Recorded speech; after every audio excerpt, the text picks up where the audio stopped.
Okay guys, welcome to the lesson on the kettlebell jerk. Okay, what is the jerk? The jerk is a lift that starts in the rack position, and the goal of the jerk is to get the bell from the rack to the lockout without using your pressing muscles. So it's a ballistic lift where we explode with the legs and bump with the body and we catch it with the arm. It's momentum based. I'm trying not to use my pressing muscles. That is the difference between a press and a jerk. A press is high tension, a grind, tighten your body, you have to kind of wrestle it up.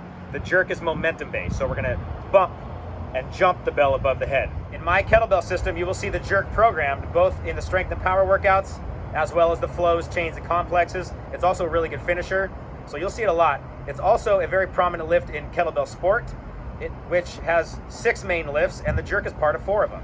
Single snatch, double snatch, single jerk, double jerk, single clean and jerk, double clean and jerk.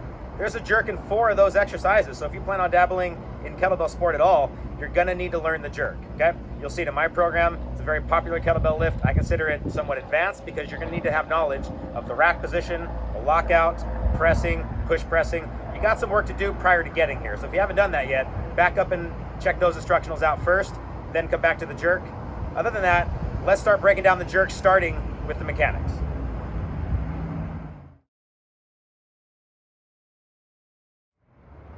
Okay guys, let's talk about the rack position for the jerk, which is different from a press or a squat. Let's talk about the things that are specific to a rack for the jerk exercise that are different than a press or a squat or some of the other exercises that you would do with kettlebells from the rack. The rack position is totally different, and that really dictates your jerk. The concept of the jerk is to put the kettlebell on your body in a way where you can hold it structurally with your bones and your body, not your musculature. Okay? When you do a heavy press or a heavy rack squat, you're gonna flex your lat and you're gonna grip the handle and you're gonna involve a lot of upper body musculature to do the lift. That's not the jerk. You wanna put this thing on your body in a way where you can hold it with your structure and kind of relax your muscles, okay? So what you're gonna do is take your elbow, same rack position as everything else, but let's take our elbow and sink the elbow down. And if you can touch your elbow to your iliac crest, bingo. If you can't, it's okay, we'll get there in a minute. But as best you can, we're gonna bring this elbow right in front of us and try to get it where it touches on the iliac crest right there. Okay, there's a bone right here you can sit your elbow on and kind of get a sensation of relaxation. Okay, if I can sit that on my body right, and I've got this kettlebell where it just stabs right on my hip, I've got my legs straight, I can sit here in pretty much total relaxation. Bell up, okay? This would be if I had to press the kettlebell real tight. Okay, I would have it right here with the lat flex and I'm ready to go. But for the jerk, a little bit inefficient. When we go to do the bump, I don't have a connection here. It's not gonna register a lot with the bell. So I'm gonna take this elbow, okay, and I'm gonna sit it on this iliac crest. Now it's connected to me and it's sitting on my structure and on my body. So when I do the bump, the whole kettlebell is gonna go at the same time. And I can relax most of this upper body musculature. I'll need it for later. Okay, so let's take a look at this. We got the elbow stabbed down on the iliac crest. It's connected, and this stays connected through the first dip. Okay, this is crucial, because now this is your launching pad. Okay? This is where you're gonna launch the bell from, up, and where you're gonna drop it down to. Okay? If you cannot fit your elbow to your iliac crest here, a little bigger frame or shorter arms, longer torso, it's okay, you can still do the jerk. You're just probably gonna have to set the bell a little higher and let the bell kind of melt into you. You want this thing connected to your body as best you can. We don't want the bell flared or up on the shoulder. For the jerk, we want elbow connection. Okay, and that's gonna be crucial through the first dip and the drop and your relaxation during lifts. Okay, now let's take a look at the legs in the rack position. So once you've figured out whether you can fit the elbow on the hip or you need to have it a little bit higher, once you've kind of got that figured out, let's look at what the legs are doing in the rack position. Bell gets up. I'm a low rack guy, get the elbow on the hip. Now, I don't want my knees bent and hanging out like this in the rack position prior to a jerk. I want to have my legs straight. Because when we do the actual jerk, you're going to need all of that first dip. You're going to need to dip those knees and get a nice big bump. If you're hanging out down here and your knees are bent before you even start, you've taken away a lot of your dip before you even start. So prior to jerking the kettlebell, you want your legs straight. That way you have the whole dip to work with, okay?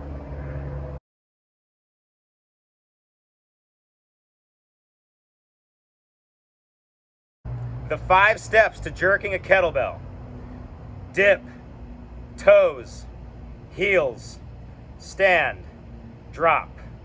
Say it with me. Dip, toes, heels, stand, drop. Say it one more time. Dip, toes, heels, stand, drop. Dip, toes, heels, stand, drop. One more time. Dip, toes, heels, stand, drop. One more time. Say it with me. Dip, toes, heels, stand, drop. From the side a little bit. Dip, toes, heels, stand, drop. Dip, toes, heels, stand, drop. Starting to sink in yet? Dip, toes, heels, stand, drop. One more time, a little faster. Dip, toes, heels, stand, drop. Dip, toes, heels, stand, drop.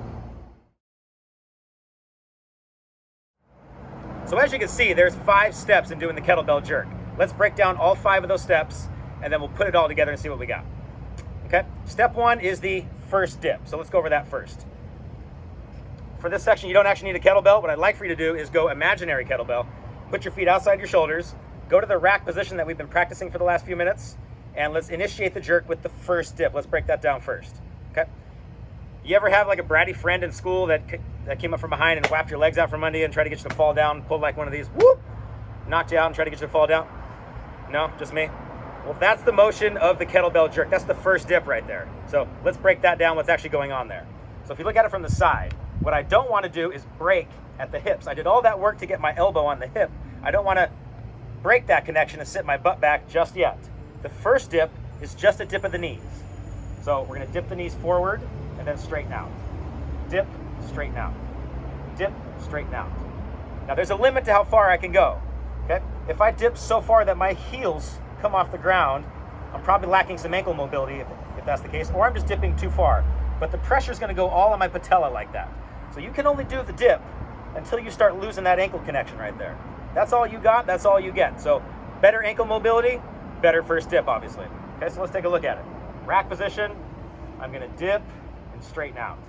Dip and straighten out. I don't lose the connection with my elbow on my hip. This is priority 1. I must have this, because in stage 2, that's where I'm going to launch the bell up. So if I lose that connection, the whole concept of the jerk is ruined. Elbow on the hip, dip, straighten out.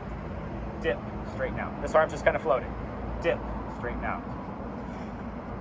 Dip, straighten out. Dip, straighten out. That's all you get.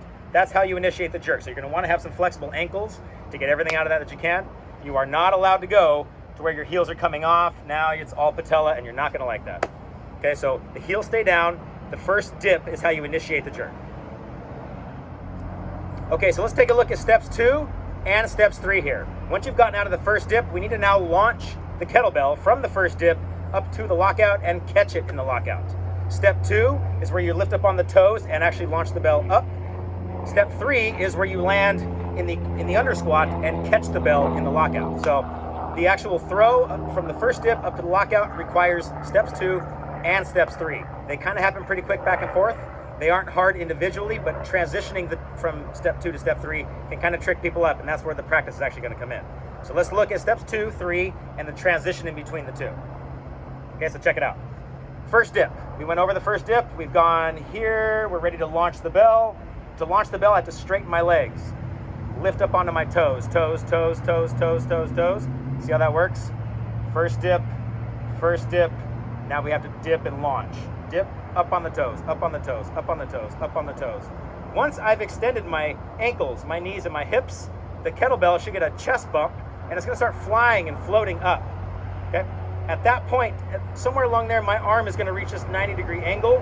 That is the perfect time to start transitioning to step 3, what we call heels. If you notice, while I'm up on my toes, my heels are in the air. At no point do my toes actually leave the ground. At no point do I jump off the ground, similar to barbell training. I know that's a technique with Olympic lifting, but with kettlebells, you never actually let your toes leave the ground. they stay planted the whole time on the jerk. So after I've dipped, I've lifted up, I've launched up on my toes, I've bumped it with my chest, I've extended my lower body, arm at 90 degrees. Now is the perfect time to drop down into step 3 and stomp my heels. From transitioning from the toes to the heels, you want to stomp your heels down into that under squat. Okay, let's look at that heel stomp now. Really pay attention to that heel stomp in between steps 2 and steps 3. After I've dipped forward and I've launched the bell up, slam those heels down. Get under that bell. Get your legs working quick. Launch under the bell. That heel stomp is really an important part of the jerk, one of the essence of a proper jerk. Up, down. As soon as you get done with step 1, the dip, step 2, get up on the toes, step 3, slam those heels right here. Get under.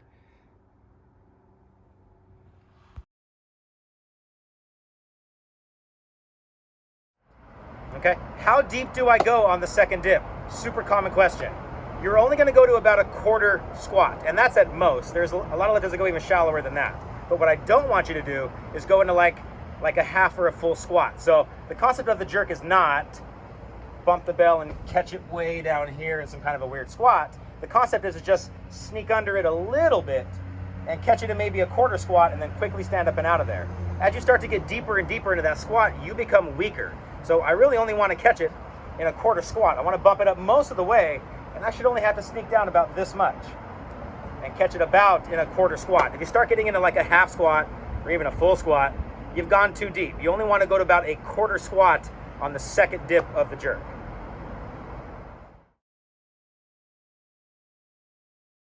Once we're comfortable dropping down into step 3, that's where you stomp the heels and you catch the bell. Step 4, when I say stand, I just mean straighten your legs. That's all that is. So once you've done step 1, the dip, step 2, the toes, step 3, the heels, this is all we got to do is straighten out those legs. That is the end of the jerk right there. In kettlebell sport, this is where you get a point when the knees are straight and the arm is straight, and that's also the end of the lift prior to dropping the bell down. Okay, so just stand up, dip, toes, heels. Step 4 is just straighten those legs and stand up. That's the end of the lift right there.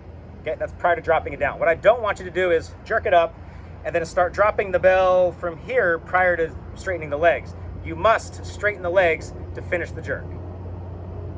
Okay, now obviously you don't want to hang out down there.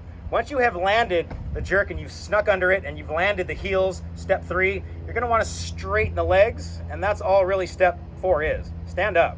We don't want to hang out down there. Once you've launched it, you've stuck under it and caught it, get out of there. Stand up immediately. Once you feel you've timed that right, get out of there. Dip, toes, heels, stand. You want it to be kind of quick though. This is not a slow lift. You want to get in and get out. You want to make that pocket fast. Dip, toes, heels, stand. Drop. Dip, toes, heels, stand.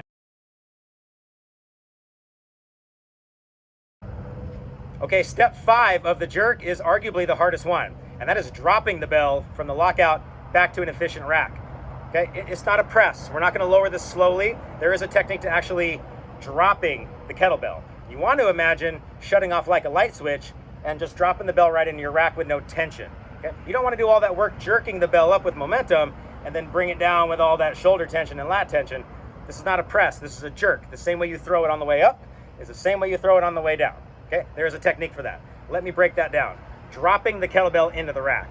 So we have now done step 4. We've stood up. We've finished the jerk. How do we get it back to the rack? So you have one of two choices. Number 1 is to not use your legs and not cushion and just drop it, boom, and you're just going to take that right in the back. But if you could time it where you sort of lift up on your legs, catch the bell, and cushion the bell with your quads a little bit on the way down, you can sort of disperse the pressure amongst these big quad muscles instead of taking that in the lower back. Okay, I've seen lifters do it both ways. Kind of depends on your preference. I'd prefer you time it and cushion with your quads a little bit. It's a little bit easier on the back, better for longevity. Okay, let's take a look at that. Let's do it with an actual kettlebell. Here's how you would drop a kettlebell to the rack position. Okay? We're going to jerk it up. Okay, now here's the drop. Watch this. Jerk it up. Drop it down. Jerk it up. Drop it down. Okay, let's look at what I'm doing there. After I've got the bell up in the rack, the very first thing I do is I lift up on my toes and I start breaking at the lockout. Once I'm up on my toes, this kettlebell is going to smash me in the chest, take me back down flat-footed, and I'm going to cushion it with my quads a little bit. Okay, I use my whole body as a cushion right there. Jerk it back up. On the way down, I lift up on my toes first, start breaking at the lockout, time it where this thing hits me in the chest and takes me into my first dip, the exact same first dip that we started the jerk with to finish the lift. Okay, jerk it up.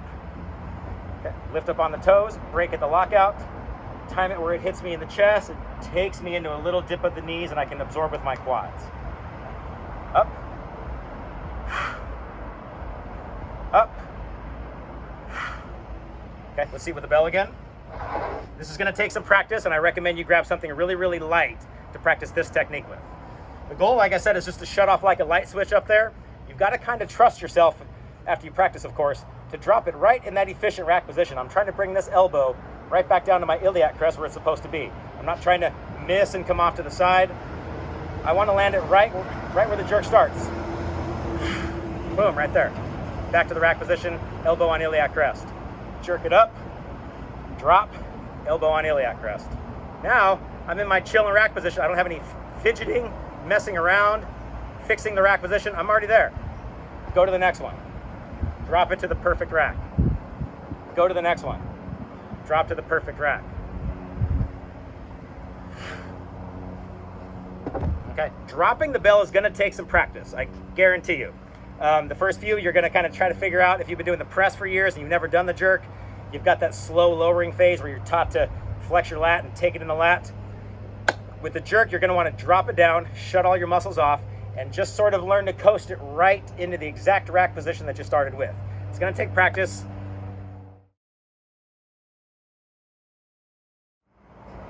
Okay guys, let's talk a little bit about fixation. And here's a lift you'll see me talk about, not just with the kettlebell sport lifts in which it's required, but also in my system. Let's say we're doing Turkish get-ups or presses or jerks or snatches. Fixation is the concept where when the bell gets above the head, all motion stops. You don't have a wobbly bell, it's not still two sheets in the wind, it's not moving around. You have frozen in place like a statue and all motion has stopped. That is fixation. That is the end of the lift. That means you have control over the bell, you're positionally strong, and you can then drop the bell down or go to the next lift. Okay? Without fixation, I don't know that your body's actually going to take to this position. We don't know if it's in the right lockout. We still got a wobbly bell. It's not complete yet. You need to stiffen that thing up and show control over that lockout prior to starting the next exercise or the next lift or changing sides. Okay? That is the concept of fixation.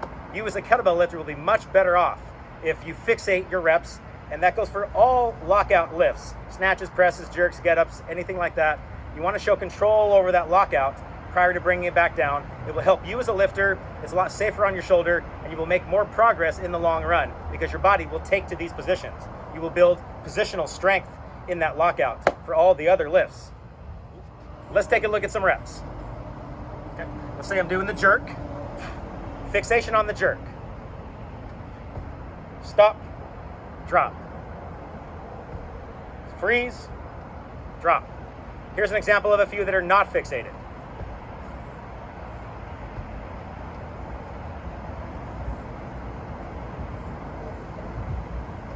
Okay, those don't count. Get that thing up there. Freeze, then down.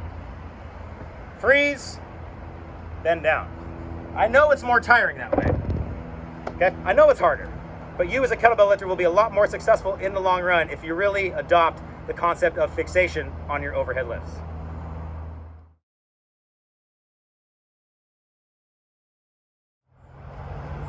Okay, let's talk a little bit about timing in the one-arm jerk. Super important concept. You need to have this, otherwise you're probably going to be pressing the bell out too much or just in general using more energy than you need to on this lift. The essence of the jerk is to get the bell from the rack to the lockout and not use your pressing muscles. So this has been a critical technique for me and my students to really getting that lift solid. Okay? The transition in between steps 2 and steps 3, where you launch and then you stomp your heels under it. What you want to do is have your heel stomp and your arm lock out at the exact same time. So the transition between step 2 and step 3, that's what I'm talking about. It needs to be quick, accurate, it's very critical. Check out what I'm talking about. The perfect jerk has you stomp those heels and lock the arm at the same time. When you hear and feel those heels stomp, your arm should be locking out at the exact same time. That would mean you didn't press the bell out or drop down into a too low position, and you probably caught it right. So check it out. After I've launched the bell right here coming, I'm gonna stomp those heels and lock the arm at the exact same time. Stand up, drop the bell. Let's try it again. Dip, launch. At the top of the launch, we're finishing step 2. Now, right here, stomp those heels, and when I feel and hear those things stomp, my arm better be locked out at the same time. Boom. Okay, work on your timing here. Practice with me. Bang. Dip. Stomp and lock. Boom. Drop down. Dip. Stomp and lock. Okay, that's what I want you to practice, is that right there. That will do more for positional strength in the jerk than anything else. That concept is super, super critical in making it a jerk and not a push press. In fact, without that right there, it actually is just a push press. So have maximum efficiency in your jerk, I want your heels stomping at the same time your arm is locking the bell out. Okay? So we're just gonna pretend like we have one bell, imaginary bell. Okay? The first dip of the jerk is, there's no hinge on the first part of the jerk. You ever have like a bratty friend in school that kind of came up from the back and whacked you in the back of the knee and tried to make you fall down? So if you notice, it's just a dip of the knees. This does not break. You dip. You dip. And you can only dip until you feel like your heels are coming off the ground. If you get into this, you're going to feel everything in your knees. So you can only really dip as much dorsiflexion as you have. So it's dip, dip the knees, dip the knees. That's the first part. There's no break of the hips on the first dip. Second dip's totally different. First dip is just dip, dip. After you dip, you're going to have to launch. So I want everyone to rise up on the top of your toes, and I know it's hard to balance here, but try to get up on your toes, and as the bell starts kind of coming up, and this creates a 90-degree angle with your arm, that is the perfect time to drop down and land in about a quarter squat as you lock the bell up. Stand up, and drop the bell down. One more time. Let's go piece by piece. Dip, pause. Launch up on your toes. Rise the arm to 90 degrees. As it passes 90, stomp those heels and get down into a quarter squat. And then rise up, drop down. Okay. Dip, launch, under squat, stand, drop. 5 phases. Dip, launch, and as soon as I get 90, in 3, 2, 1, bang! Get under it. Quarter squat, and then stand up. Change hands when you see the gut, and we'll gradually speed that up as we go. As you can see, if it's slow and you have weight, your hands not going to work. So, stage 1, dip. Stage 2, launch. Stage 3, under squat. Stand, drop the bell down. Okay, speed it up a little bit. Dip, launch, under squat, stand, drop. 2 more.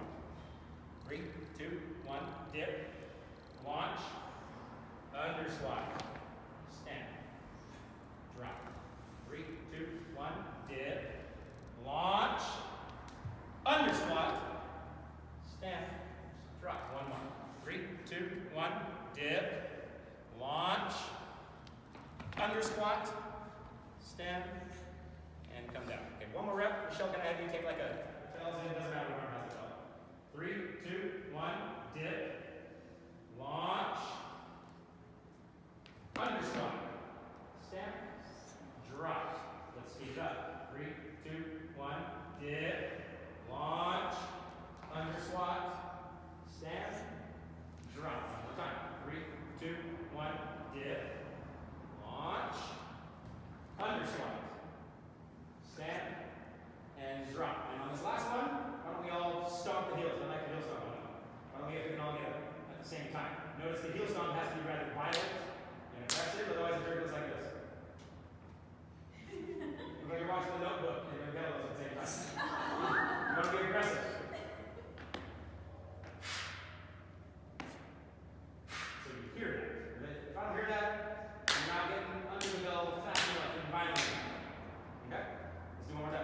3, 2, 1, dip.